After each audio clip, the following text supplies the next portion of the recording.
All right, we got Suge Knight back on the platform. So, Suge, I want to ask you. It's a lot of stuff I got to ask you. Tyrin Turner, I had him on the platform. Who is Tyrin Turner? He was in Minister Society. He played the main character, King. Yeah. I know who you're talking about. Yeah, so about a year or two ago, I had him on the platform, and he spoke about a misunderstanding you and him had, and how Jay Prince he had to intervene and squash everything between both of y'all. You know anything about that? Well, I don't know nothing about that situation, but I do know Tyrin. And one thing about Tyrin, it's sort of sad how they did Tyrin. Tyrin is a case that he should, when you look up the dictionary of a young actor getting taken advantage of, it should be his face. You know, he played in that one movie and everybody knew it. And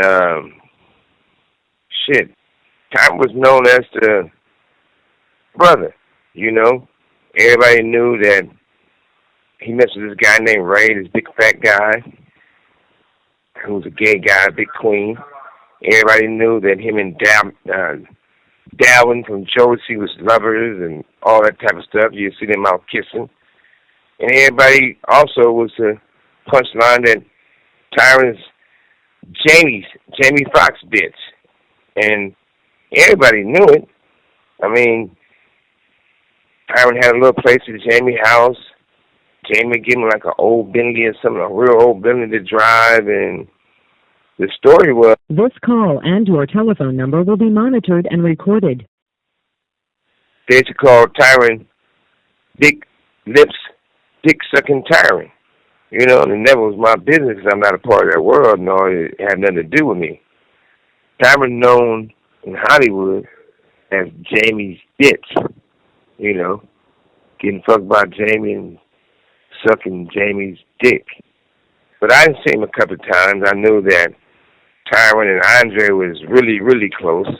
And when he was messing with Andre, well, I don't want to keep putting Andre business out there, but Tyrin and Andre was having an affair.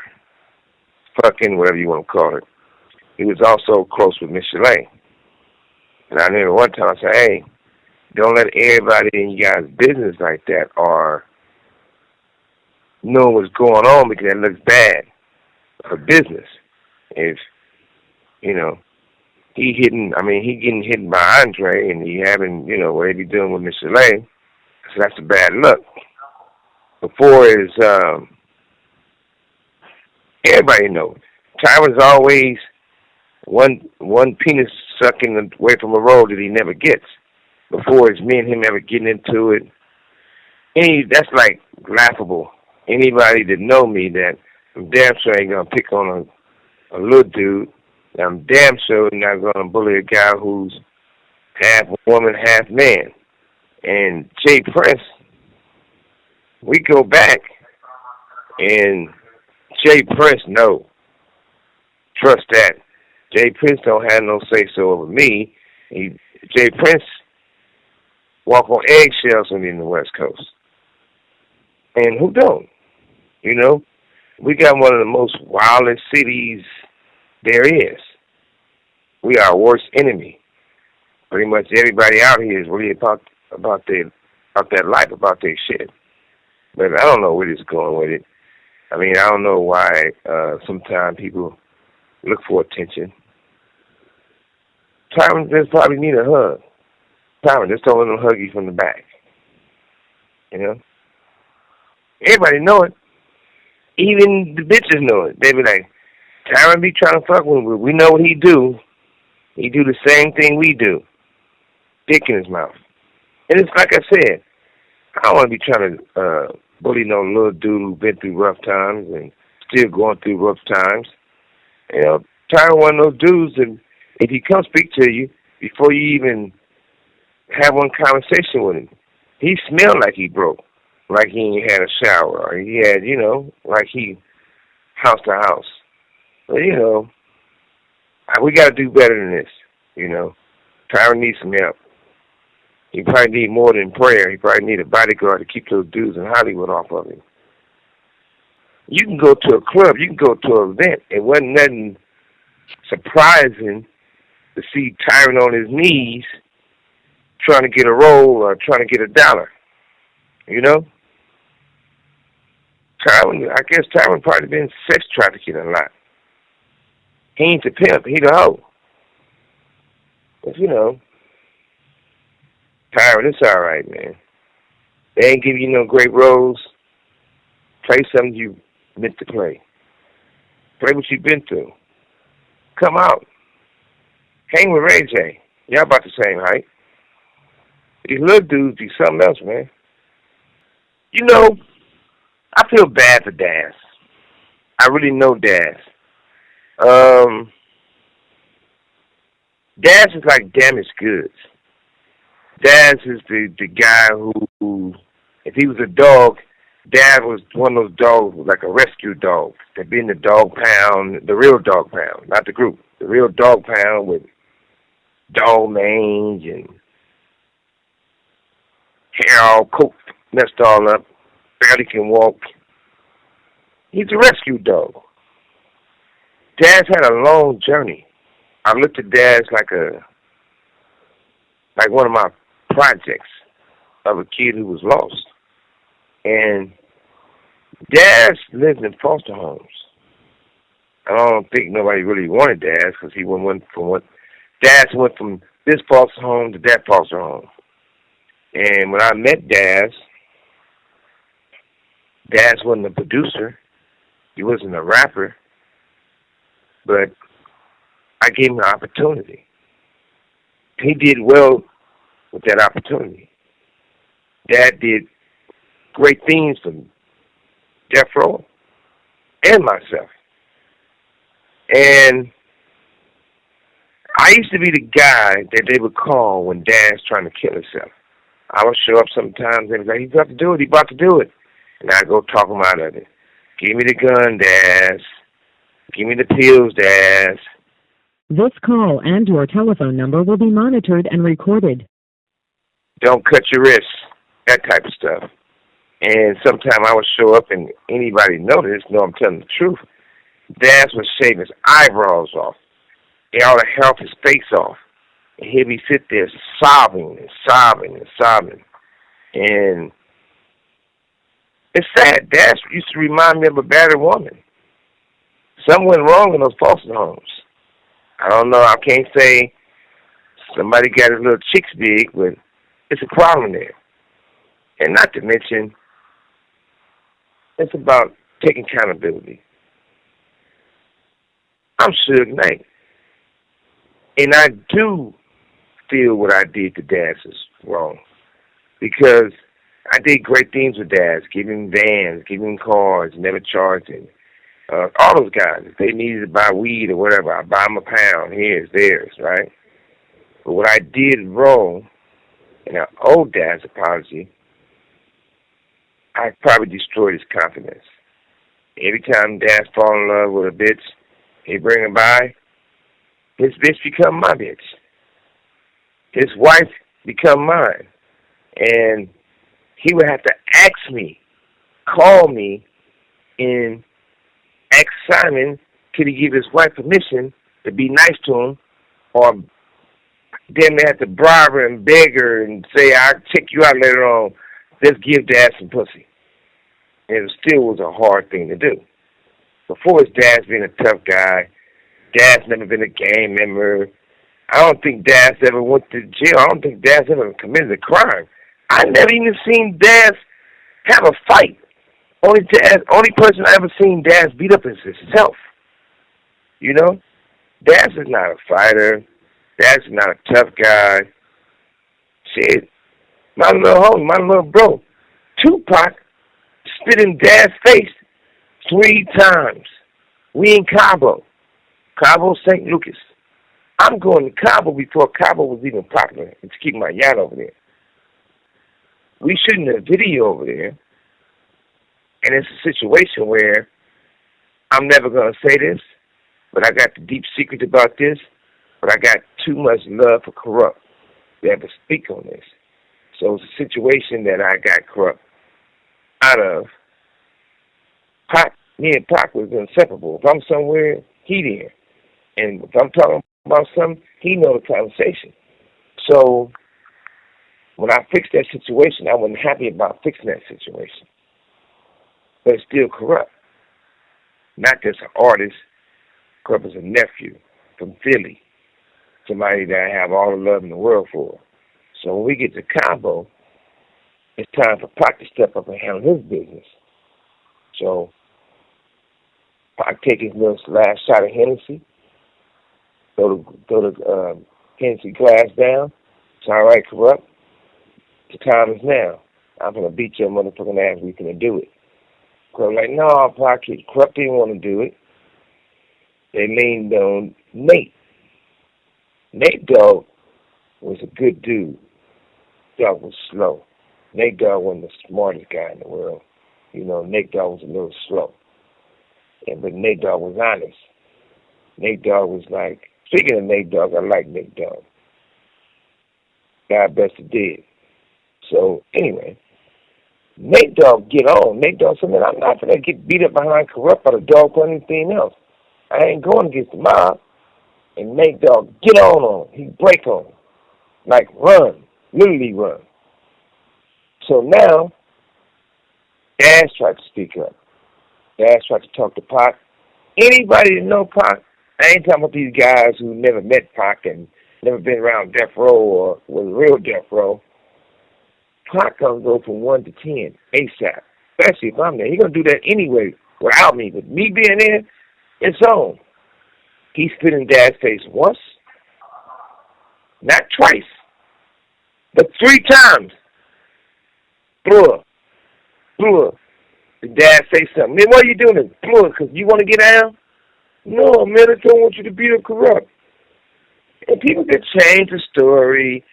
I have nothing, it does nothing for me to lie. But it's facts.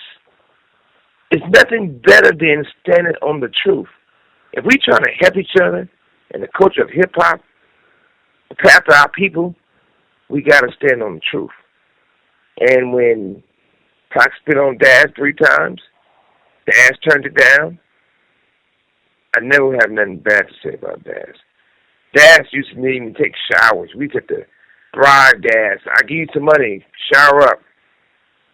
So, Daz is not that type of person. Then I know when people said Dad said he had a fight with me. Come on, man. I'm not proud of it. Look at my record. Look at my path. Look at my journey. Look at Dad's path. Look at Dad's journey. Dad, if you're not gonna fight over your wife, if you can walk up in a car you bought and your bitch sucking on the real nigga's dick, and the only thing you can do is cry, I feel bad to pick on you, Dad. One of the most powerful things in the world is the pussy. Even in prison. Everybody in here is in here behind the woman's vagina. And the reason why I say that is somebody was selling drugs, they were selling drugs to get money to get the pussy. If somebody was being a tough gang member and being a bully, you're trying to get a reputation to get the pussy. If you use rapping, sports, whatever you're doing, it ultimately comes back that you want to have sex with a bad motherfucking woman. You want that bitch. So it's also behind that. So, Daz, if you don't fight and stand up to respect for your own bitch, your own pussy, what would you fight for? Daz, snap out of it. You can't always be Snoop's groupie. One day y'all cool, one day y'all hate each other. But at the same time, Daz, have you ever forgot every time I see you, I hand you a mint or a stick of gum? Because your breath always smelled like shit. Because you didn't even brush your teeth. But it ain't his fault. So I don't want to feel like I'm bullying Daz or picking on Daz. Because Daz lived in my neighborhood, other people's neighborhood. Daz lived everywhere. Daz like a homeless person that need a hug. So, y'all pray for Daz. Give Little Chubby a hug. I apologize to you, Daz. I was wrong for breaking your spirits of every girl you fell in love with. All your dream girls, they ended up in my bed or in my car or my dick in their mouth. It's all right. This is the thing. There's been times that Daz had walked in and his baby mamas or whoever, their voice is sounding higher than Michelet's voice, if you get what I'm saying, because they got a mouth. This call and your telephone number will be monitored and recorded. And you know what Daz do?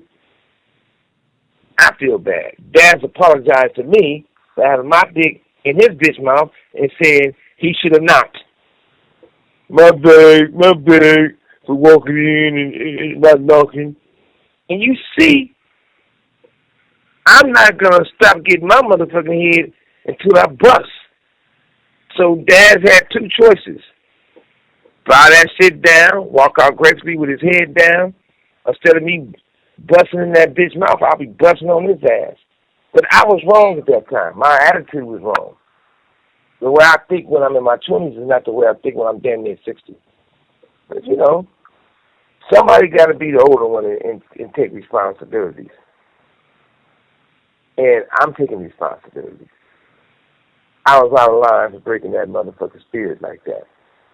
Maybe Dad can become an Indian and find his spirit. How you feel about RBX? I never heard you speak on him before, man. I know me and him, we did an interview about 2 or 3 years ago, and he spoke on you. And he told a story about how you and him, y'all were always butt heads. Y'all almost got in a fight over some chicken. But from your point of view, how you feel about RBX? RBX went to college with me. I ain't never seen him in school, but he was on the football team with me. He was a rebel. And, you know, we really don't like talking about other team players on the team, especially me. I figured I was a captain of the team, and that was my team. And he never played.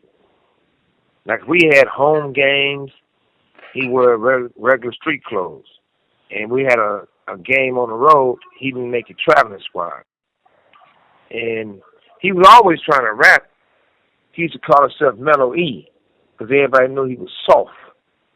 Soft as fuck. He didn't gang bang. He never had a fight. Well, I take that back. One of my little homies had some words with him, so I grabbed my little homie and told him to get on him, you know? And back in those days, this was in the 80s, obvious, and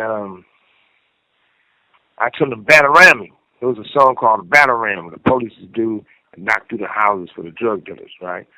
I said, man, batarram that old, you know, soft-ass nigga. So my little homie, a guy named Sean Campbell, I call him Moose, busted me in the snot box. I think he broke his nose. RBX, which is Eric, he didn't want to fight him then. He didn't want to fight him later. He still ain't going to fight him. So he always been an old marshmallow, you know? But for as him as a rapper, when he came to the studio, he said Snoop was Israeli, you know? And they were talking about RBX. I'm talking about soft-ass Eric. They were like, yeah, Mellow E. And he started laughing, right? So I looked out for him and put him on the chronic. Once a rebel, always a rebel. So, for his me owing him money or paying him, I ain't owed him $1. I did him a favor by putting him on the chronic. If anybody owed him anything, if he wrote for somebody and his participation on something, that would come out Andre's part. But nevertheless, the reason why he's an idiot, he could have wrote that away. If he would have stuck around, he'd have been on Doggy Style, Dog Pound, All Eyes on Me, everything Pac did. That's how we did it at Death Row. One for one, one for all. The person he should be mad at, Snoopy, your family, why he didn't put you on no projects. I don't remember you being on any of his projects or any of Andre projects, and no one else. RBX was a crackhead. Always been a crackhead. Probably still a crackhead. But, you know, he was he was an unkept little boy, basically. On the team, everybody always he didn't shower. He always looked broke, talked broke. When he talked, we should give him food because every time he talked, his breath smelled like he was hungry. You know, a hungry person breath stinks. So RBX always had funky breath. Other than that, don't blame me and use me. Show us what you've been doing. Are you married? Have you ever had a bad bitch? You didn't have none in college. Are you accomplishing something? I hope you're saying no to drugs. And you know the real. You did hang out with Andre. Was you catching? Who knows? But the chicken incident, since you brought it up, I do remember that. My thing is, don't nobody touch nobody else's food. Don't you grab something that belongs to you. He know he didn't want to run it. He know your own family was in water eyes begging not to get on you and do some business to you. You know, I know the truth. Who's in practice, you was a scout team player. Scout team player means that you put the jersey on and pretend to be the other team. So we get to punish you much as we want to. And the coach don't do nothing but cheer. But one day, before he dies, I hope he get it right. I don't got nothing bad to say about him. I know it's probably a real bad feeling to always be almost making. Almost be the guy. You always been a backup his whole life. Never got on the foot. Matter of fact, when we come off the field in the game, RBX would go hand you some water. He was a water boy, basically. So always been the backup, always been unknown, versus a person always been the leader, the furious leader. I can understand it's frustration. But jealousy will get you nowhere. I mean, you probably can do. You probably can rap better than me because I'm not a rapper. So you probably can say slick stuff. But I always looked at him in one way. Looked like he was rode hard and put to bed wet. He always had a rough life. Bless RBX. Mellow E. Whatever. Damn, man. I know RBX a big dude, man. So he wasn't getting no kind of playing time? I mean, he never got on the field. He was garbage. Everybody should call him trash can. Nasty as a motherfucker. Hey, trash can. They call him trash can because he was nasty. I mean, I ain't seen him in a long time. He had yellow teeth and messed up, looked thin. Show him now. You know. But, we can get past that. Look here, Eric. Man, you passed the halfway mark. Life is coming to the end. Do something. Do something positive for yourself. Go get signed to the make-believe Death Row. If you weren't good enough to get signed to the real Death Row, and you're not good enough to sign to make-believe the fake Death Row, that means you shouldn't be rapping. Sometimes you got to know when to pack it up. Join a circus. There's a way we all can do better. Who knows? But at the same time, seems like RB caught up in the same shit. Same old circus, different clown. Eazy-E. And if you don't want to speak on it, you don't have to, but the run-in you and Eazy-E had where you made him sign over Dr. Dre, if you can you give me the backstory? Because over the years, so many people spoke on it, but I never heard you speak on it. So if you don't mind, can you, break that down for me? What really happened is this. First of all, I didn't go nowhere.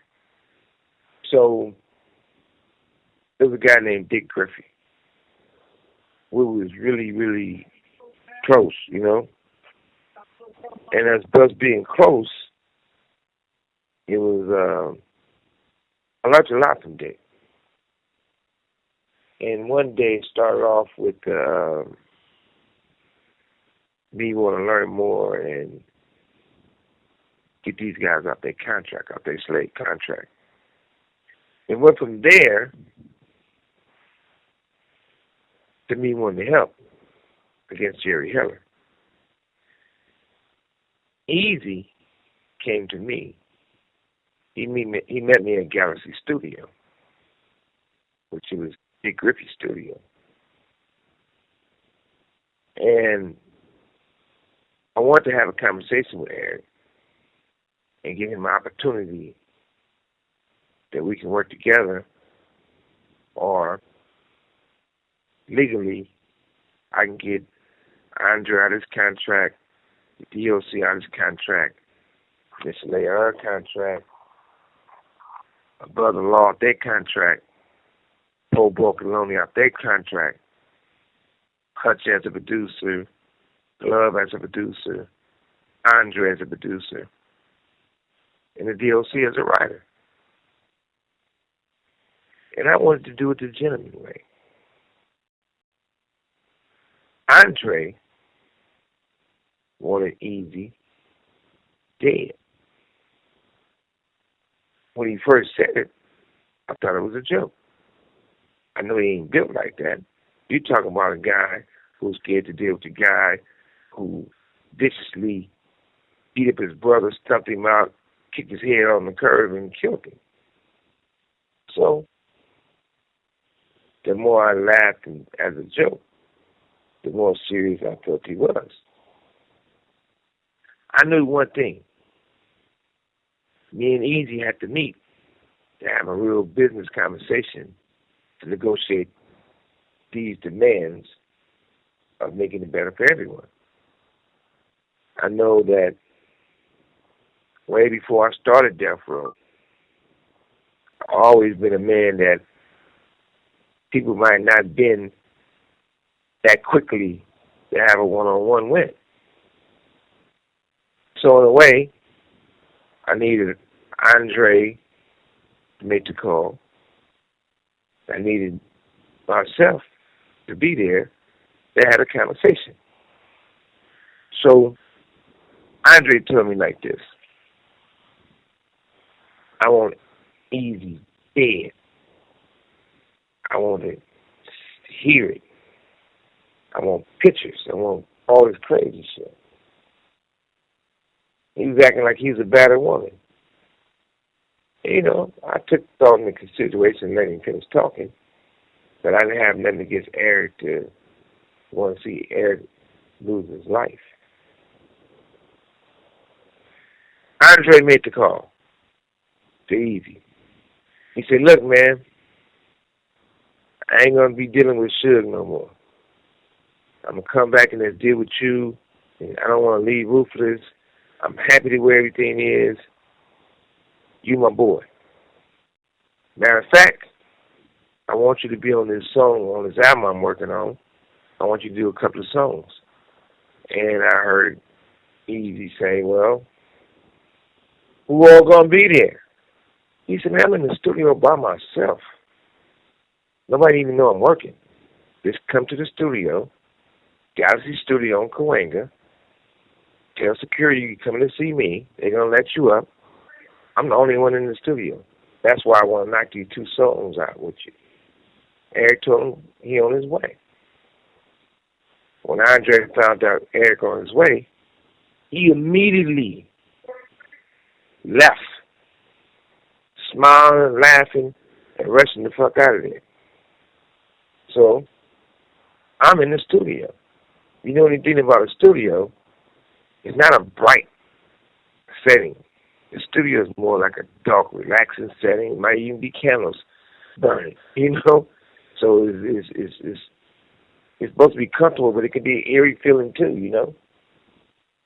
So when Eric pulls up, Security already knew once he said his name. Who don't know Easy, let him on up. Easy comes in. He comes to the studio. While he coming to the studio, the thing is this. I'm in the studio. Eric walks in. He was surprised. I stood up to shake Eric's hand. He would probably feel it was intimidating because what? Easy is like 5'2" and 5'3", and I'm 6'3". Easy probably weighed, Easy was a little chubby. Easy probably weighed whatever he weighed, and I'm way over 300 pounds. But I didn't have to intimidate Eric. I had a real conversation with Easy. I said, look, man, this is a situation. All these groups that's on Ruthless, legally I'm going to get them out their contract because of all the violations that Jerry did and Ruthless did, and you allowed it to happen. I said, I got at you as a man to man, one black man to the other, and say, you can keep Ruthless. I'm going to have Death Row. We can combine them together. You told me, you talked to your people, and they say if Jerry's stealing 75 cents out of $1, at least you're getting a quarter. And I thought that was some stupid-ass shit not to trust me. So as I'm talking to him, I said, look. This call and your telephone number will be monitored and recorded. These are the options we have. He said, well, he wanted to know where Andre was at. I said, you don't want to involve Andre. That motherfucker wants you dead. He was like, nah. When he didn't have no money, I was taking care of him, paying his rent. I bought the equipment. I paid for the studio times. Without me, it wouldn't be no him. It's all right. I'm going to call him on the phone, and you listen. I'm going to put him on speaker. So I called Andre. He answered. The first thing he said, is that motherfucker dead yet? And I did my lip like to tell Eric to don't say nothing. He said, he dead yet? I said, well, shit, he's pulling up. He said, look, he wanted me to beat the shit out of him, shoot him in the head, and shoot him in his eye. Oh, then he said, and shoot him in his mouth, and start laughing. I didn't think that old pussy-ass nigga had no nuts like that. So, as Eric listening of all this, you know me, I'm known to keep shit going. I said, you don't think his mother gonna feel bad enough that he dead, that if I shoot him in his eye and shoot him in his mouth and his face, they're gonna have to have a closed casket funeral? He's like, shit, you can go kill that bitch too. You know she stayed right on Compton. So I said, I get back at you. I never in my life seen a grown man look so motherfucking sad. Eric tried to hold back the tears. One tear rolled down, seemed like it took an hour to roll down his face. Putting a little on it, but that's how it felt to me. Like it was a slow motion tear. He said, man, all what I've done for him. If it weren't for me, he wouldn't have nothing. He wouldn't be nothing. He want me dead. And my mama? The tears flowed down. Even if I was going to whoop Eric's ass, everything was out the window. I've never in my life seen a grown man look so motherfucking sad. I told Eric like this. Your secret's safe with me. You don't got to be embarrassed. I'm not going to touch you. But I told Eric it's this. I'm a real businessman. Anything I'm talking about is not illegal. We can fight out in court, and we can take care of this now. He chose to take care of it then. He signed the paperwork. I'd ask Eric, let me see. This call and your telephone number will be monitored and recorded. I want to make sure that his signature matches. I made copies of his driver's license along with the signature, and we went from there. I never forgot that. I never forgot that all the great things that Eric did for Eazy, all the great things that Eazy did for Andre meant nothing to him. He wanted his man brutally dead, and he wanted his mother dead. So it was a part of me pounding on my chest like King Kong. I accomplished something amazing. There's a part of me felt that I was doing the devil's work, Eric to what I did. And the other part of me justified it, saying, I didn't whoop Eazy ass. I didn't kill Eric. I didn't let nothing happen to him. And I saved his mother. Because if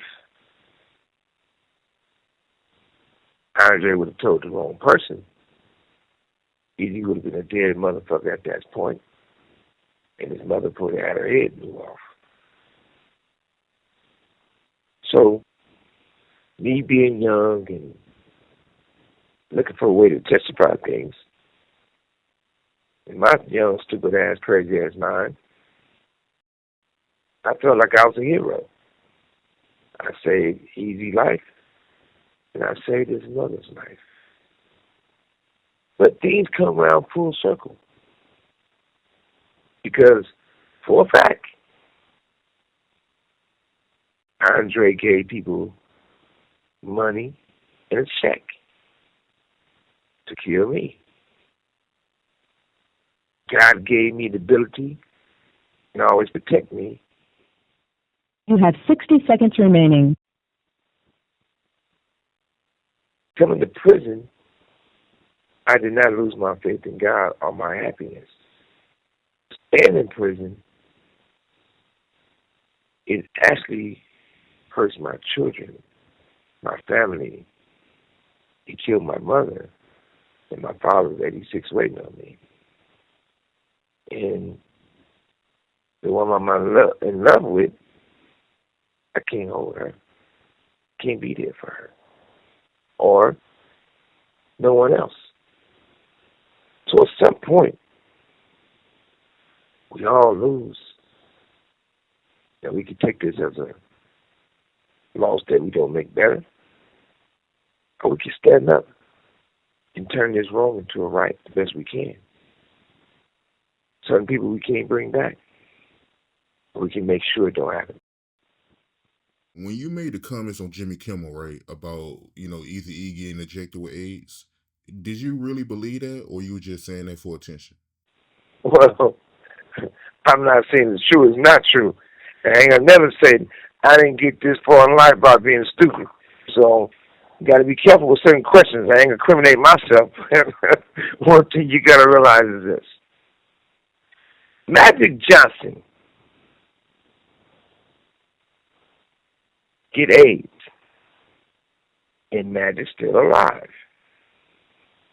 It's not other people got AIDS.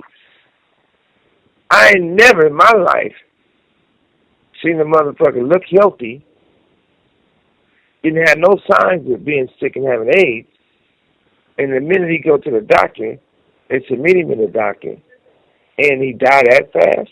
You got to look at it like this. Jerry told Eazy he should go to the doctor just for a checkup, physical. You didn't have one. They take Eazy to the doctor. They gave him a physical. They said they think something wrong with him. He in the hospital, stuck. Next thing you know, Eric got a shot. They're supposed to make him feel better. Just in case, it wasn't a shot to make him feel better. It supposed to have been a shot like a B12 or something. Something simple. Next thing you know, they say Eric got AIDS. Next thing you know, he's a dead motherfucker. Before he come dead, Tamika goes and visits me at the hospital. I knew that Eric loved Tracy. That's my home girl. They had a daughter together. I knew that Eric loved Joyce. That was his ride or die bitch. I knew that Tamika worked for the most grimiest sellout Uncle Tom niggas in the world. Clarence Avon. People praise Clarence Avon. Clarence Avon was a house nigga that messed over niggas. So they allowed Tamika to go up there, and she married Eazy when he had no knowledge that he even get married. And he dead, dies, over. And if you think that man was assassinated, you're stupid. Stupid. So he was definitely injected with AIDS. And people say, oh, the conspiracy theory is not true. I'm not here to convince you to be true. I'm in the old school, say less, do best. But how is it, if you do your due diligence, no one ever found out they got AIDS one day when they're perfectly healthy, the next thing you know they dead. You see a lot of people in prison with AIDS. I've seen people with AIDS in the 90s in prison, in the 2000s in prison, even now, even before they got that new drug that helps, and they still living. Shit.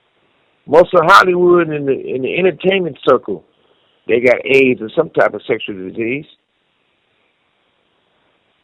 Ask Puffy. This call and your telephone number will be monitored and recorded. But there's no way around it. Can't no lie hide the situation. Not only did they kill Eazy, they took everything from Eazy. I did a deal with Eric, because me and Eric were still doing deals together, chopping up bread together, that he won't get $1 off of death row, and he won't get $1 from me. But everything that Andre does, if they paid Andre for producing, Eric get $1 off of it. If they paid Andre for being in the movie, Eric get $1 off of it. If they paid Andre for going out there, bending over, and showing those 2 W's on both of his ass cheeks when he bent over and say, wow, get $1 off of it. So, that's been said, he would get $1 off of every album that he participated with Eminem. 50 cents. Anybody, the beats, the headphones, if Andre got $20 off, if he made $20 off of the headphones, Eric would have got $1 off each one he made money off of. So now you're talking about probably $1 billion. Jimmy Iovine calls Tamika and have a meeting with him. He says Eric wants to get $1 off any money that come in to Andre. Tamika, I'm not going to give you no money. I'm not going to give you no deal. I'm not going to suck your pussy. But sign this paperwork right here to release this, and you get nothing. but we might do business. We'll do business in the future. So Jimmy Iovine and Tamika fucked all the Eric kids out their money. His mama out the money. His father at the time he was living out the money for nothing. And Jimmy is proud about that.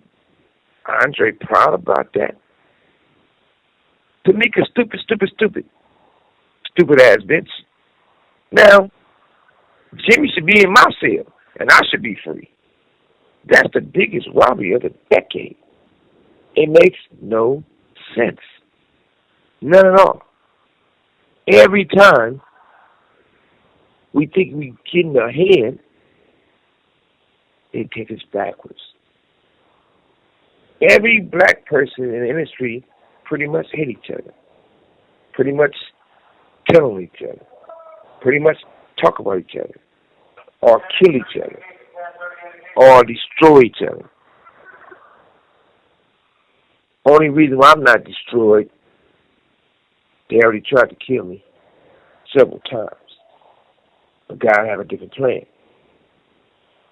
They already put me in prison over and over. They make up on rumors on me. They tell lies on me. God have a different plan.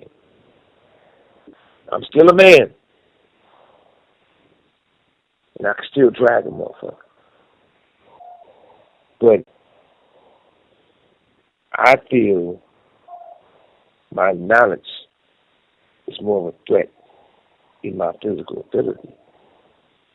I know that just look at the writing on the wall. Andre is the reason what happened to Eric. I'm the reason that Eric didn't die. I get easy out of one situation. Clarence Avant, Jerry Heller, puts him in another situation. Tamika go along with him and put him in a worse situation. Jimmy Iovine, because of Andre, destroys his family. A little easy. Look here, little chubby. How is you, man and somebody who helped your father, but you kissed the people's ass who killed your father? You shot straight out of Compton. They let you be in that movie. This call and your telephone number will be monitored and recorded. They clowned you. They ran you off the set. And I'm not saying this to belittle you. Your father was a great man. Be a great son. Stand up for what's right. It's not too late for the right family to make that wrong and right and do right.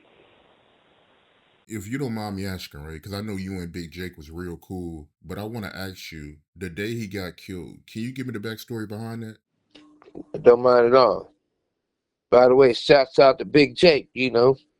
You know one of my sons is named after Jake. But, well, at the end of the day, it was like this. Jermaine Dupri was having a birthday party.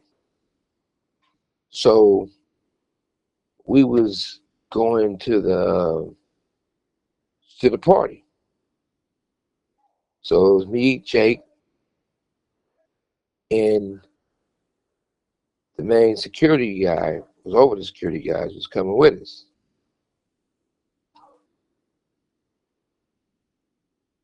And they was late at the airport. They missed their flight. So me and Jake's okay, cool. When we get there, we land. Jake was like, man, they've both been bringing his burner and a burner for me. So, hey, well, missed his flight. So he missed his flight. We go to Atlanta. We hung out the mall a little bit, did some shopping, and we go to the party. We had a good time. I think we pretty much did what we wanted to do and had some fun. When we left the party, anytime I go to Atlanta or anywhere else, we're going to have a limo or driver on the clock 24/7 in case we need to go somewhere. So when we left the party, they had an after party at a club. We went to the party at the club. You know, I'm with a bitch dancing, doing what I'm doing, but I still got my eye on Jake, and I'm quite sure he still got his eye on me. That's what you do when you out there. So I could see by Jake's body language, he was having some words with somebody. And I know Jake gonna get down where he mad at, or take it to a place where they can get down and ain't nobody can break it up, you know? So I get over there. It's Jake. There's another dude I know named Wolf. So the bartender supposed to be in Wolf's bitch, but she was hollering at Jake, trying to slide her number to him. So they arguing about a bitch, basically some dick and pussy bullshit. So Jake tell him, look, we don't got to be doing all this. We can take you to that restroom right over there. We can get down. If you win, I'll shake your hand. But you ain't gonna win. When I whip your ass, you can shake my hand. We don't gotta be doing all this talking.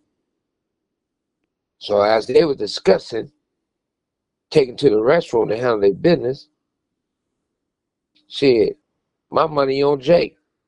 Jake can handle his business. And I don't think Wolf will be scared to go in the restroom with Jake and find out. Somebody else sent a real police officer over there in a real uniform, real gun on his hip. Atlanta cop.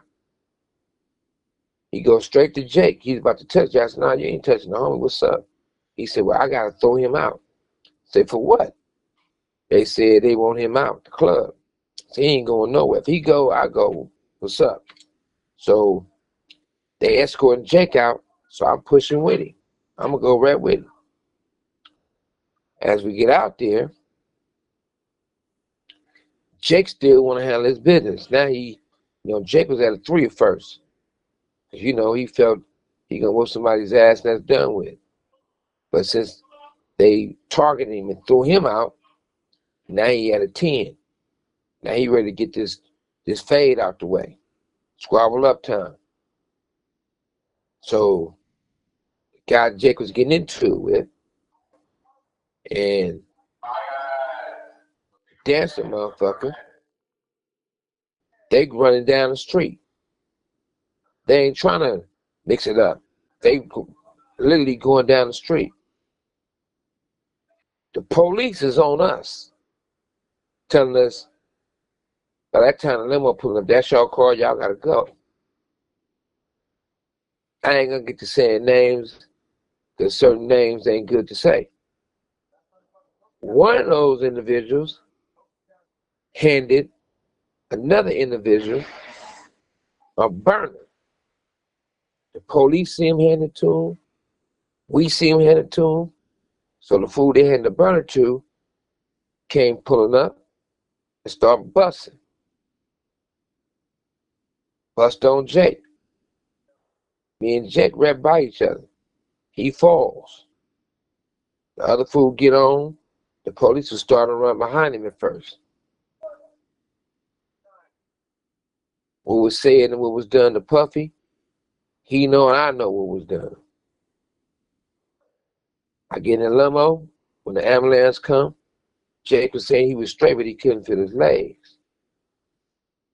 We get to the hospital. Somebody from the bad boy camp came up there to say everything can be squashed and blah, blah, blah. I don't got to brag about it. I don't got to lie about it. That dude know what happened. I know what happened. He know what I did, and I know what I did to him. After that, police came to get me. To get me for what? I'm under arrest? No, you got to come to the station. I ain't going nowhere.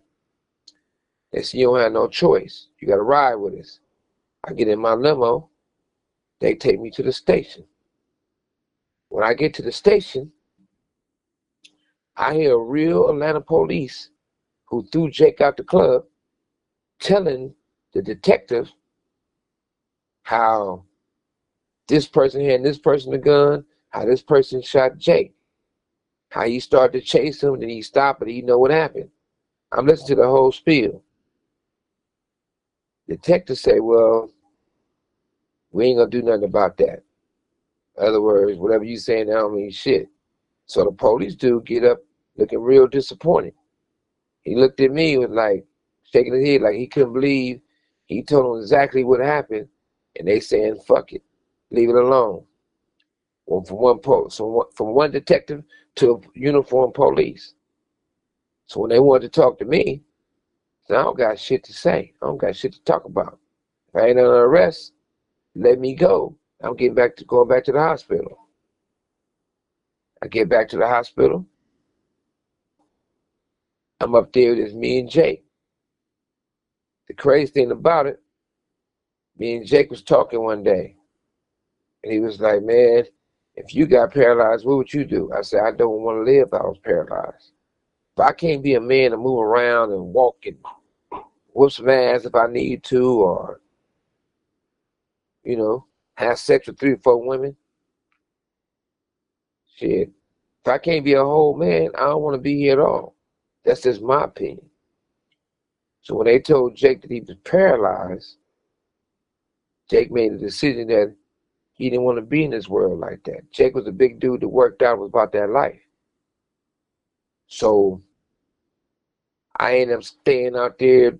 We was out there for a while before Jake passed away. Well, another security dude came out there and brung Jake's brother came out there.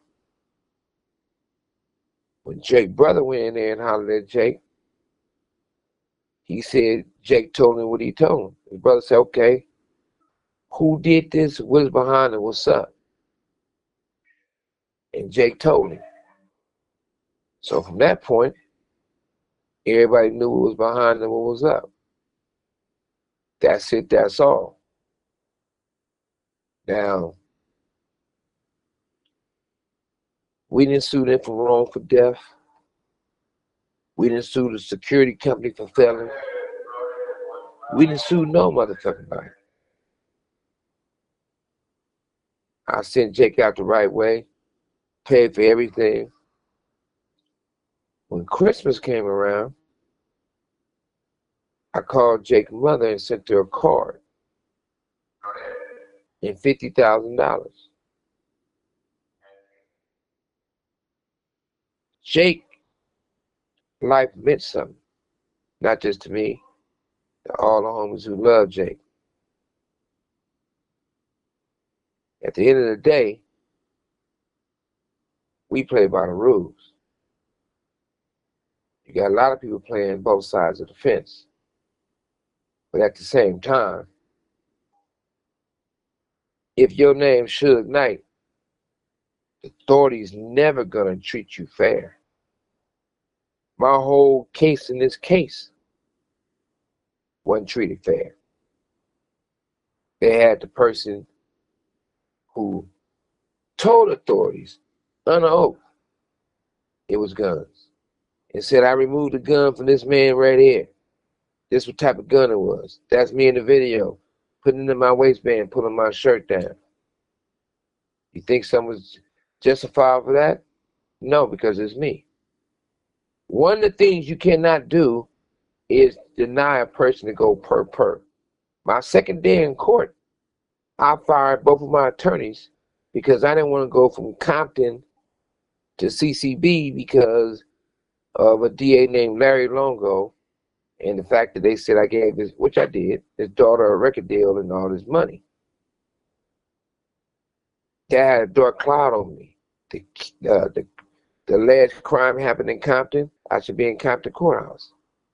Since my attorneys weren't agreeing with me, I told the judge, you got to push my court date off to another day and give me time to hire attorneys. He said, you got 2 right there. I said, I paid for them, they fired. I said, I want to exercise my rights and go per. He said no. For a person to be able to go per, they're supposed to give you a test. Do you know how to read and write? Have you been to high school? Are you crazy? They didn't do none of the above, but told me no. Remind you, both of these attorneys was fired in front of the media and the cameras. If it was the minute orders, if it was the transcripts, it showed they was fired. It shows me walking out, and it shows the camera saying, me saying in front of the cameras, you can't tell me what attorneys I want to keep. That's why I fired them, because I paid for them, so I fired them. Now I'm supposed to go to the next courtroom. They kidnapped me. I didn't ask for this. I didn't ask for no medical, no nothing. 2 deputies in a squad car took me out that building and took me away. When they went to the next courtroom, in front of a judge named Judge Cohen, who they said is the worst judge in CCB, they agreed to move me from Compton to CCB and make the worst judge there, so they say, my all-purpose judge, my bail hearing, my prelim, my trial. The problem with that, one of the lawyers in the audience told the clerk, and they told everybody to the courts that these attorneys been fired. They don't represent Mr. Knight. Judge said, nobody told me, we're telling you now. But they still allow them to do that.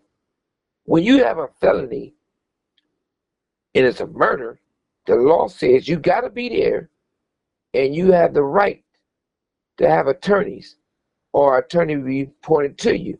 But you can't do it. They can't do it without you. So they had 2 attorneys that was not my attorneys that made these decisions for me, which was illegal. The second thing in my case, I never had a public defender in my whole journey. I had a paid for attorney.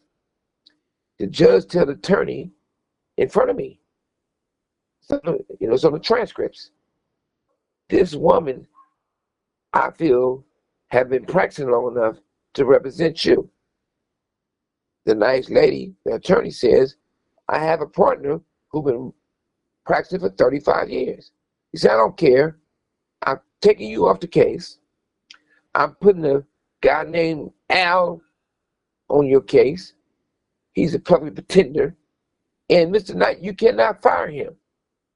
And this man even told me he only visited me twice, total of 10 minutes.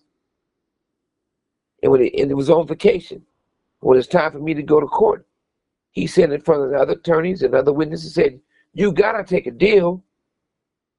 I can't take you to trial. I don't know your case. And if I do take you to trial, you're gonna lose. You're gonna get 80 years to life.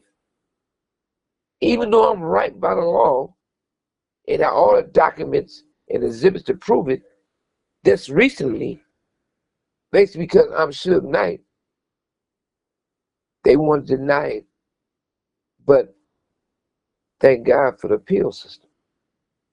And I was sure win and show them I'm right.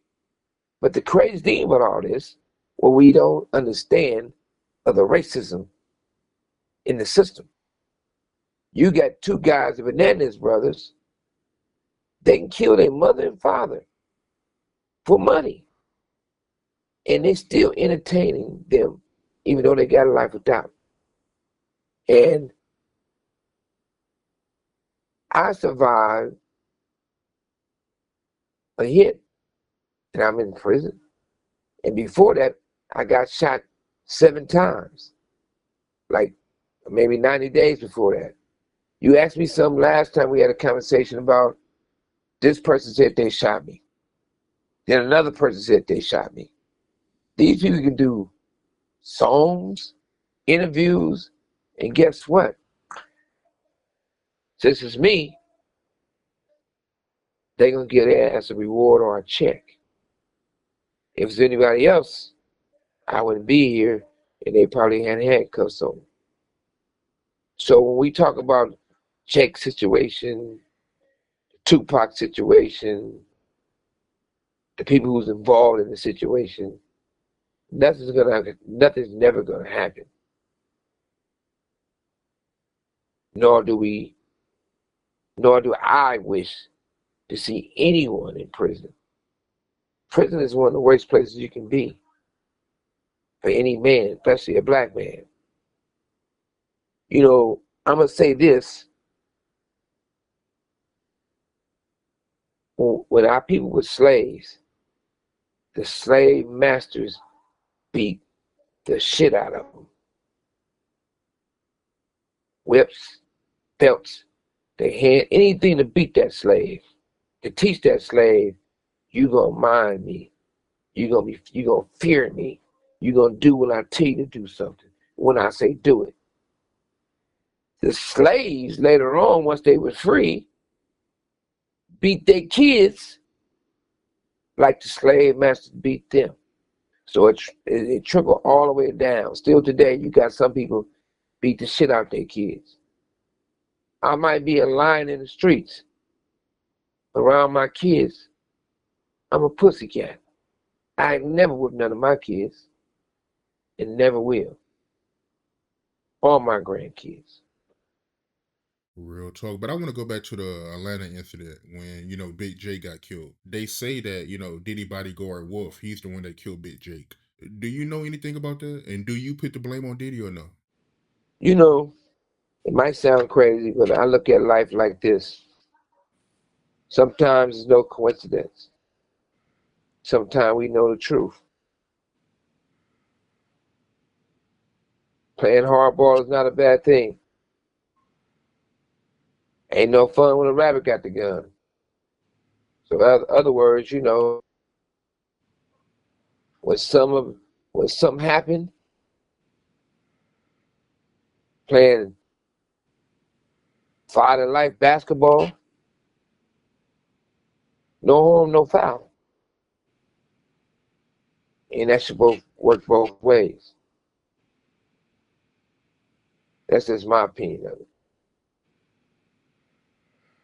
And I don't want to, even though Puffy and I are not friends, but he's not my enemy. He's still a black man.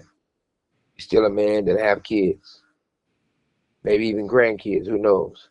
His mother's still living. And I say that because he deserved a fair chance in court. If I get to telling truthful things and factual things, it's a big possibility he will lose in court. And when it's all said and done, I don't want to end up like that. Because if Puffy got to go down, what about the executives and the white executives who participated also? And it's just not fair. I believe in fairness. So I choose not to comment on that situation because I want him to have a fair chance to prove his innocence. If I was that type of person, he'd have been in prison with no way out. If I was that type of person, the line den out here in these prisons, I'm one of the lions in this line den. It wouldn't end up well. But being a godly man, you gotta also be a forgiving man. If God can forgive, who is Suge Knight to say that I don't have to because I'm bigger than God? And I'm definitely not. How you feel about the people that say you was using Tupac as a shield when the BMW was getting shot at? First of all, even though it was one of my undercover cars, I don't ride in cheap shit, all the little shit. I'm a grown ass man. You must got me mixed up with the little people, the 5 footers. So therefore, it was a big 750, And if you look at the bullets and you look at everything how it happened and you look at the fact that where I got shot at, I grabbed Tupac and put him down and laid on top of him. That's how I got shot in the head. And for those that say, hey, I got grays or whatever else, it's all you got to do. I'm a betting man. I used to live in Loserville. I went to UNLV. Loserville is Vegas. I went to UNLV. I bet all day. Put that money. I can show my x-rays. You'll see a bullet an inch into my skull. You'll see that the doctor's report said if they would have removed it, and if they couldn't remove it, because if it went another inch, I'd have been a vegetable or I'd have been dead. So that makes no sense. How can I use a little man to shield a big ass man? When it comes to the people who just want to talk, or you got that much hatred in your heart, or you the type of man that have a lot to say when I'm not around. But when you see me, you have nothing to say. It's all right for me. I can't tell you to be a man, but I can call you and say, right now, y'all acting like a whole, seem like y'all got a lot of bitch in you. Just talking and shaking and talking. Too much bitching in for me. But let's go with the facts. And you do your research and you say your due diligence, and you know that I'm right. Just like I don't want to keep bringing up old little Ray J. I'm going to show you guys something. Ray J gets on this channel and they put this document out there saying that he had my life rights. Even though I talked about it, I'm going to show you do not have my life rights. It ain't over, Ray J. You stepped in some shit. Quicksand, we going to make you sink. I holler. So that's just facts of the truth. Respectfully, if you can you go into detail about, Tupac reaction when the car was getting shot up? You know, respectfully is this. I don't hide for nothing, but I do have respect for a person project. And it's a man and wife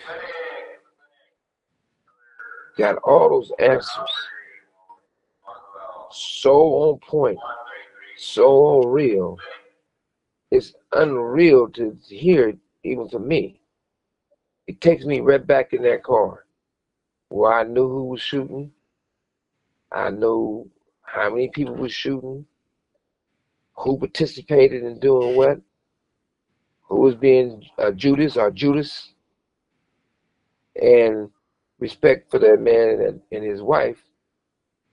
They asked me a few things that I told them, and they have a project coming out, and I don't gotta promote that project.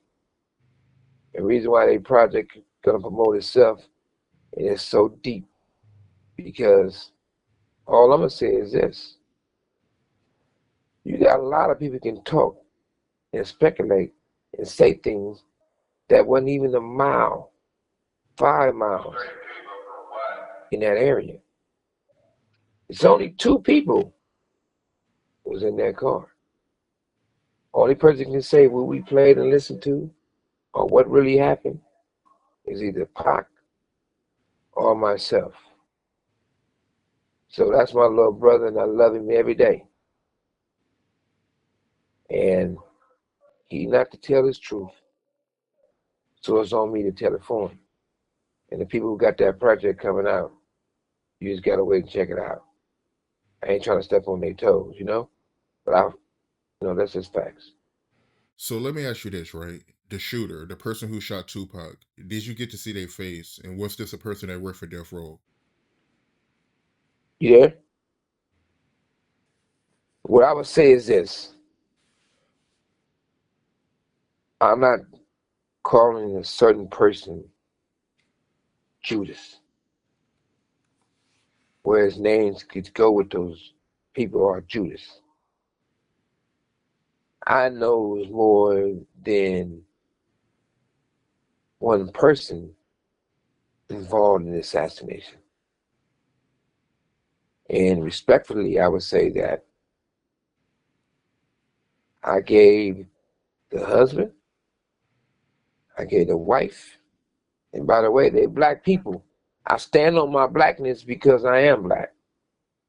So out of respect to them and their project, you the homie, but you gonna have to wait to see what really happened when they put it out. That's all I can say about that part. But there's no secrets. If I'm not mistaken, Big Frank, he was doing security for Pac, right? The night he was shot? Well, this is the thing, which I said before. I had a couple other guys that both have been security for Tupac. I have drivers. I never really had security, but I had definitely two guys with two ring size seats to be doing security for Pac. They sent Frank. Pac didn't like Frank.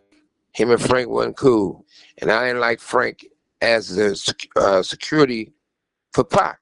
On the simple fact that Frank was more to want to be Pac friend, more the groupie type. If somebody want to take a picture with Pac, Frank can step up and want to be in the picture. You can't be in the picture and watch his back. So when Frank showed up to go to the fight, that was surprising to me. But after this situation happened, after I got Tupac and everyone else from the hotel, we went to another hotel when everybody was hanging out at. And we immediately got out because we didn't take no cabs over there. We drove over there. We went to the next hotel. We see the other dudes hanging out. I ain't getting the details, but we let it be known. Shit, if it's a problem, we're going to deal with it right now. Nobody says no problem. So we went back to my house, as we usually do, and we changed and, we wear certain clothes to the fight. Then we go to my house. Shit, Pac had a room at the house. Pac had clothes at the house. We changed into our club shit. So when we went to go to the fight, before we went to go to the fight, it was known. It was told. And I laughed at Pac. I said, hey, you didn't beat up a real gang member. And we started laughing. I said, you really in it. So I tell everybody and told the security to send 5 more guys. I don't give a fuck if it's 7 more guys. Have them be on point for Pac. Fuck the club. The club ain't the situation. Pac is the golden child. So I don't know what happened. I just know this. Surprisingly, nobody had firearms, which is stupid. But I didn't know that until later. And we asked all these questions. This is like people want to, so who telling the truth, who lying about what happened with Snoop or anybody else? Only thing I know is the truth because I was there. And if somebody want to question what their truth is, they should talk about themselves. They don't got to talk about me. Just talk about what you want to talk about. But at the end of the day, if Snoop's going around saying he went to the hospital and had a conversation with Pac, that is a flat out lie. The reason why that was a flat out lie, Pac had already passed away before Snoop left my house. Snoop came to my house. And he didn't volunteer to come out there. I called and told him, get your ass out here right now. He came to my house first. Tupac's mother was at my house.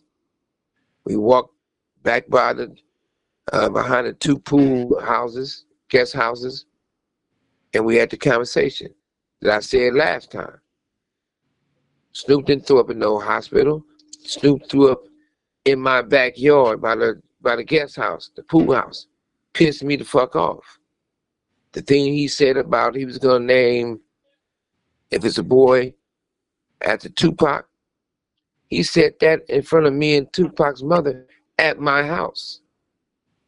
For anything outside of that, who knows what he did when he left my house?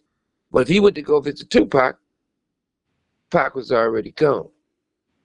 And he didn't have no conversation with Tupac. And if he would have had I don't believe he went there, because every person went to go visit Pac. It's pictures, it's footage. No matter who went, I had never seen any pictures or footage. But what I would say 1,000%, he did not talk to Pac. He didn't have a conversation with Pac. He had already passed away. What I would say 1,000%, Snoop and Tupac was not on great terms. What I would say, if you did all these things and you care about the homie Pac that much, like I said before, when he got a star on the Hollywood Walk of Fame, why you or no one else came? When you put out an album, or when we put out 2 unreleased Tupac albums and Machiavelli, why you don't have a verse on none of those songs? Because that's a big deal if you love the man like you say you do. You've been treating that man like an outsider. Make me a believer. I wish it's not true that you didn't your hands weren't involved with the assassination of Tupac. And you know and I know you're not going to go to prison and jail. You would never go. All you guys got a report with the authorities. Now, you with the rat. So it's not like we talking and saying we throwing you on the bus. You're not even nowhere near under the bus. But once again, explain to us these things. Don't ask a question and get on your stuff and be like, hey, somebody jealous, that make no sense at all. Or somebody mad, that make no sense at all. You know I'm not going to say nothing negative about you, but I'm going to tell the truth. You know whatever I say once, I can say twice in your face in any room, me alone. And I just don't like the fact that I build something special that nobody ever did. I feel they destroying the brand. I know they destroying the brand. You've been jumping up and down for 3 or 4 years. Nothing you did was successful over there. I know that you put out the Dog Pound album. It was a flop. I know that Andre said that was his best work. Y'all put out an album. Didn't do so well. I know that you signed Rage, Danny Boy, Corrupt, Daz, would have changed financially in their life. Man, give Corrupt $3 or $4 million. Give these guys some money. Because at this point, they're in the same position they always been. A bad situation. And that falls on you. I know that you never paid the money back that I had to settle for your civil lawsuit. You never gave none of that back. But you don't see me mad You don't see me tripping. I just want you weirdos to give Tupac some respect and don't lie on the man's name. That's it. That's all. How you feel about the people that say you wasn't paying Pac and you wasn't giving him the money he was owed? For as Tupac not getting paid, if Tupac was definitely to come from me, because anything I ever bought Pac or gave Pac, I gave it to him. Most people don't know this. I just tell Tupac all the time, Pac, put your money in your pocket. I got it. And no, let me get it. You always pay. I said, no, look, man, you get money off of being Tupac and rapping or doing a show. I get paid off of everything, each and everything. I'm the owner. This is my company. So therefore, I got it. And the other thing is that a lot of people put a lot of poison in a family's head after Tupac passed on. And I'm going to start to this and to the end. And reason how you knew it was a lot of weird stuff going on because I never found out about this until later in the game. Basically, this time in prison, on this journey. Every person who came to visit me wore wires. Jimmy Iovine used to come visit me, but he was wearing a wire. And so one day, Jimmy Iovine came in. I was like, he's here. What's taking so long? So one of the guys who brought Jimmy Iovine, they said, oh, I think they want to check someone. No, they don't. They're not going to think a 5'2" Italian white man look like one of those characters playing Scooby-Doo with real short, doing something illegal. They know who he is. Come to find out, they wired him up. And he was asking me questions that was illegal shit, but it's not like I'm that smart of illegal shit or crook. None of it was true. So it was nothing that could get me in trouble. And the deal I had with Tupac, like I said before, when I went to go visit Tupac, it was to help him because he needed me to see him. Then it went from that to get him out of prison. Then it went from there to I'm going to do an album on him. Then it went from the fact that Interscope never wanted Tupac. They were trying to get rid of Tupac before he even went to prison. They wanted to cut ties against him. But at the same time, he was still technically dialed in to Interscope.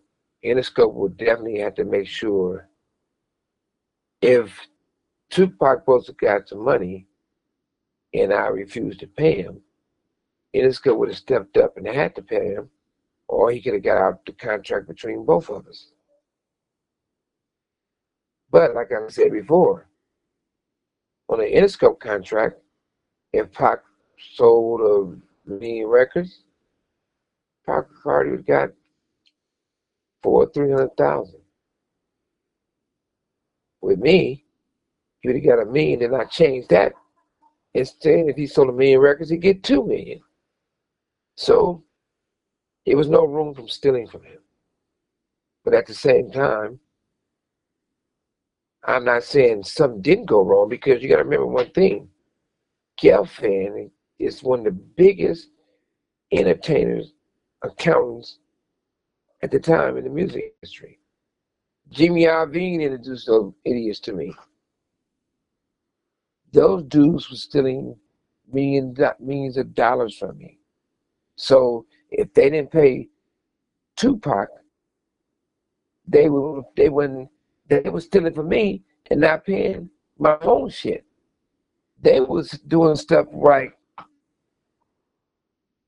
giving somebody $100 grand a month who didn't work for me.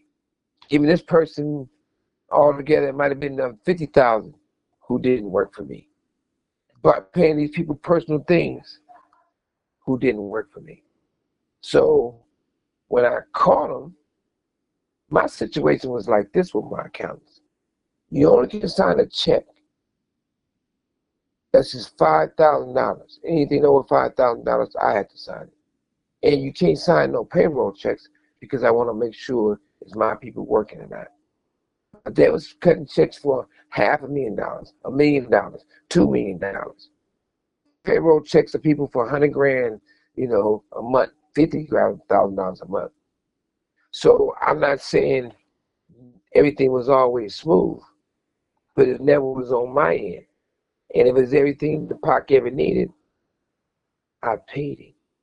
And if it's something he didn't get, he would have got it through his same contract with Interscope, but it would been way less. The crazy thing about all this, nobody never paid no artist. Snoop, Pac, nobody. Nobody never paid studio time. Every artist supposed to pay for their own studio time out their budget.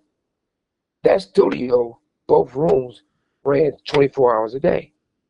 So you got engineers, if they was getting $250 or $500 an hour, and it's 3 of them or 4 of them, you do the math. You got runners getting paid. I'm paying them. You got security around the clock getting $350 an hour. Sometimes it's 4 securities. Who paying that? It's supposed to come out their budget. All the unreleased songs, all the songs, Interscope never paid for it. The artist never paid for it. Even they supposed to. Only person paid that bill was Suge Knight. Nobody never paid the security bill. When Snoop had to go to court, it was my money that paid for the suits. It was my money that paid for the hotel for he won't be late. When Pac had to do something, it was my money that paid for everything. Even a security, which I don't supposed to pay for that. But I did. So only time somebody tried to get work, when they tried to work me. When Pac died, Pac's mother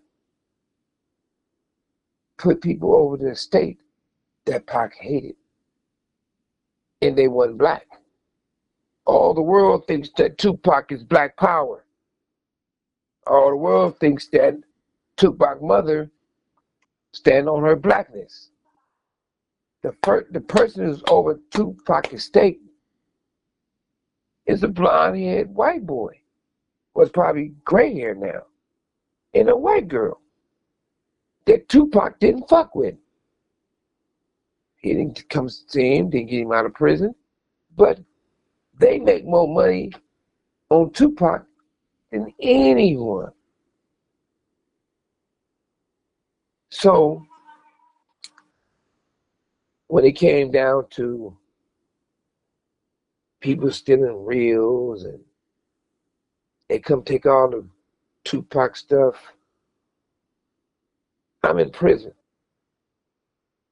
When they panic, lawyers panic and want to settle because they were stealing. The other people who had employees on Tupac, they panicked because they was billing hours that wasn't true. So everybody was stealing except for Suge Knight. And on top of that, they sent a lawyer to try to get me to move on with a deal and settle something. One, I'm in prison. 2, the lawyer Tupac fired definitely had his hand in the cookie jar. The accountant definitely had his hand in the cookie jar. The people who worked for Tupac that I was not paying was stealing for Tupac. Only person that ever stole from Tupac is me. Only person that ever lost money on a Tupac deal is me. Only person that ever got blamed for doing something wrong is me. But the reality of it, these people stole masters because they asked somebody, while I'm in prison, deliver these masters that I own, even depot masters that I own, to Interscope. David Cohen is a good guy. David Cohen never lied to me. David Cohen said Tupac's mother came up there with guys and drew guns on them and stole masters, which is illegal. So the only person to stand on Tupac truth and still ride for Tupac is me. The people who's doing stuff with the state, they cool with Snoop. The other people who of all these other things, it's with the people who do not care for Tupac and hate Tupac. Tupac passed away. Nobody did a tribute song for Tupac, but thank God they did one for Biggie. Nobody gave a memorial for Tupac, a celebration of the life of Tupac, because come to find out, the individuals who should have been doing tribute to Tupac, 1,000% had their hands involved of the exit of Tupac's life. So you can blame me, but the facts shows different. I gave him an incredible deal and got him out of prison. You can say whatever you want to say. I would never let somebody be on a show where I'm at and talk bad about Tupac. You got all these people got these podcasters. You can tell they don't care about Tupac because you let a person come on your show and talk negative about Tupac. Say he been raped, which is not true. Say he was whatever, soft, which is not true. Anything negative you can say about Tupac, these people bring these people on their show and let these individuals talk bad about him.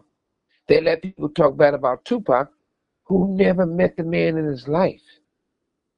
They can tell you if Pac breath stink or he allowed them to suck his dick. Because if they was around him, one thing for certain, one thing for sure, the way they reckless talking about Pac, either Pac would have been whipping their motherfucking ass or they'd have been trying to satisfy him with sexual favors or something. And Pac is not gay. But how many of these platforms or these people say they really know the man allow this type of stuff to happen? I'm never going to say nothing bad about Pac. I love Tupac. And it's sad that the people should understand Pac gave his soul to make music for you guys. Pac lost his life by doing the best music for you guys. And it's still popular today. So when you start hearing all these people on these platforms, allowing these people who never met him or never been to their birthday party or never had a real conversation with Tupac, cancel their shit. Stop supporting their shit. If you got real love for Tupac, do not fuck with them. And the last thing I'm going to say is this. When it comes to Tupac, this is a man that did it all. He was willing to sacrifice by saying things and talk about things that no one else would do. Tupac is the one who came with the saying, gin and juice. I know people want to argue this and argue that, but I'm telling you, I know people want to say, I'm not giving the facts and the truth. But the crazy thing about this, if a person went in that car, they have no comments. If you went in that room, you don't have no comments. Now, you can speculate and guess anything, you idiot, but you wasn't there. So I always would say and stand on the truth to always have Tupac's back, no matter what. Don't tell my story, tell your story. I'm not going to argue with a person that worked for me or used to work for me. Me and you are not on that level of you giving me advice or we hanging out. I pay you to stay in check because you work for me. I'm not going to argue with a person who got paid to rap. I don't give a fuck what you talking about. I know when that motherfucking bell rings and you supposed to have your ass behind that microphone being somebody you really not and rapping, that's what you're going to do. I know that if you a Dash and say you took a check and took something from somebody, we all know we seen your record, Dash. You never, never, never, never, ever had a fight. You never, ever, ever been in trouble. But it is a copy of a letter you wrote to the warden, trying to keep me in prison. I don't want that smoke with you because you don't fight fair. But if you say you took a $2 million check or anybody from death row, I'm quite sure you can get a copy of the check. Anybody else have any checks when I was in prison last time? Those were fake checks, fake signatures. I feel good about giving back any way I can. I feel great about if somebody can learn from my mistakes or my success. I'm doing something for the culture. As you know, I don't feel the shit that I think we used to call Snoop a C. diff. It's a disease. And even though I would love to be able to say and feel that the allegations that everybody been saying, what he had to do with Pac and with the recordings I heard myself, he had to do with Pac, I wish that wasn't true. And I'm going to say this, I respect all our people. And I'm going to do my best to do better. When you look at Big Murder, do you believe he came to LA too soon after Tupac got killed? I don't know the temperature, but I can give my opinion. And the reason why I say I don't know the temperature because I was already in the county jail. But from what I hear from different people talking, people talking, people talk in prison, people talk on the streets, people run their mouth. And if it's true, I can't say if it was too soon for him to come to LA or they came to LA because they wanted to. I was told that he wasn't ready to come to LA. I was told that Puffy pretty much made him come to LA. And that puzzles me because the rumor has it that all the different involvement of all the different rival shit was involved in it. And I'm not saying that's to be true because I never personally thought that Biggie was involved when we got shot and when Pac lost his life. I know Lil C's, it wasn't Lil C's, it was a motherfucker that said they was Lil C's. And I can't see through the phone, so I don't know if he was the little short dude or a tall dude acting like Lil C's. But he called Death Row. He put him on, I told him to send the call through and I talked to him.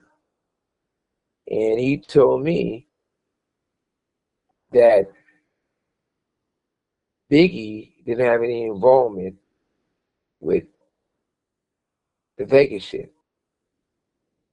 I took that as face value. So I had a lot of respect for Biggie to have Lil C's call there. Like I said, I'm not saying that was him and not him, but it sounded like him to me, but who am I? I ain't never talked to that little dude really. But at the same time, I don't believe in speculating. I don't believe in guessing.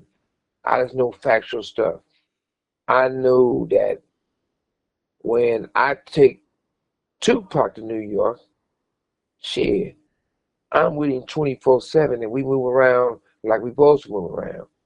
I know if they thought it was an East Coast, West Coast feud or rivalry, whatever,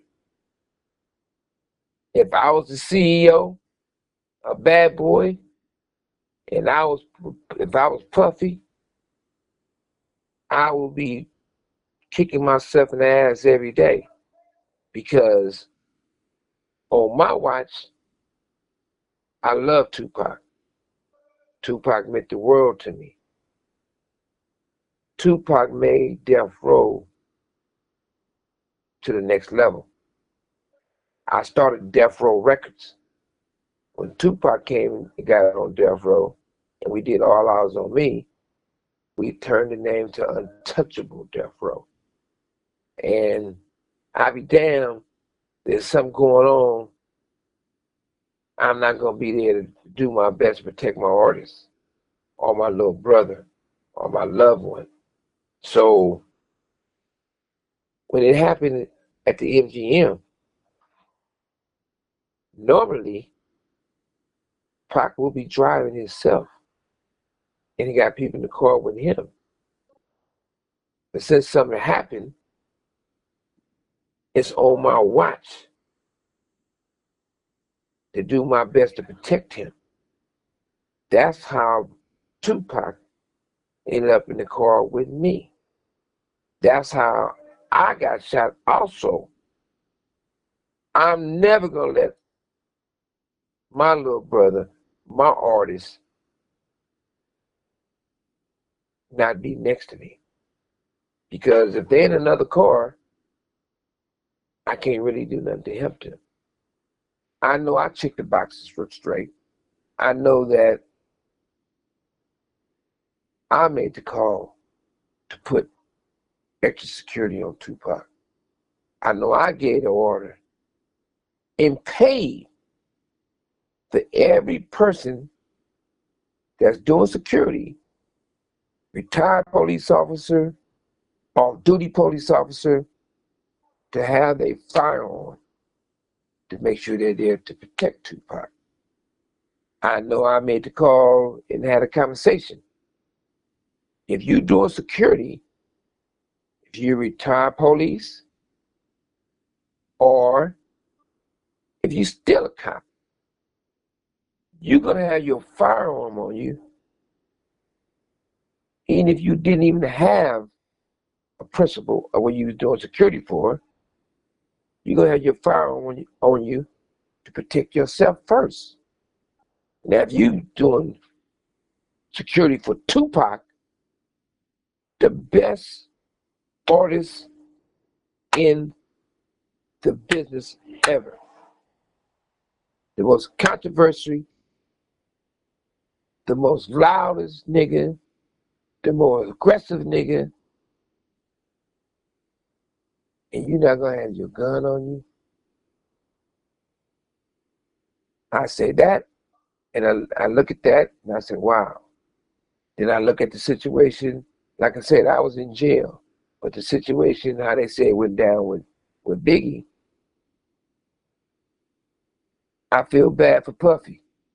He in that motherfucker cell cold, hungry as a motherfucker, bored, probably nervous, but at the same time, unless he was totally against Biggie, I feel his pain. And I'm not saying he against Biggie, but I think that according to the conversations and what people say and what people tell me, I was not there. I couldn't see what happened, but for the fact that I feel bad for Puffy because this your man right there. How is he shot and you not shot? This your man right there. He should be, I can't say I wasn't there, but if he wasn't in that car with Biggie, he should have been in that car with Biggie.